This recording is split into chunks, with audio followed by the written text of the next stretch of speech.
তিন ব্যক্তির সাথে কখনো রহমতের ফেরেশতা থাকে না, নাউজুবিল্লাহ। মনে রাখবেন, একজন ব্যক্তির সাথে সর্বনিম্ন 20 জন ফেরেশতা থাকে তাকে সেভ করার জন্য। আপনি যখন রাস্তায় চলাচল করছেন তখন দেখবেন সেখানে চলাচলের রিস্ক থাকে, সেখানে অ্যাক্সিডেন্টের ভয় থাকে।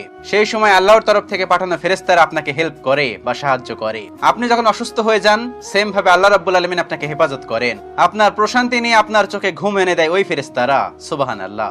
সেই ফেরেশতারা 3 ধরনের লোকদের কাছে আসে না। কারা এবার ভাবেন তো কি অবস্থা হবে আপনার? যার সাথে ফেরেশতা নেই তার সাথে সবসময় শয়তান বসবাস করে এবং তার স্থান হবে জাহান্নাম। খুব ইম্পর্টেন্ট একটি মেসেজ যেটা আপনাদেরকে দিচ্ছি, এটি আমাদের রাসূলের হাদিস, সহিহ হাদিস। নাম্বার 1, নাপাক ব্যক্তি।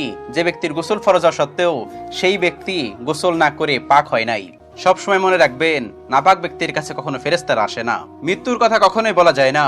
যদি নাপাক অবস্থায় মৃত্যু হয়ে যায় সেই ব্যক্তি কখনোই জান্নাতে যেতে পারবে না। 2 নাম্বার হচ্ছে যারা নেশাগ্রস্ত। যে ব্যক্তি বিভিন্ন ধরনের নেশা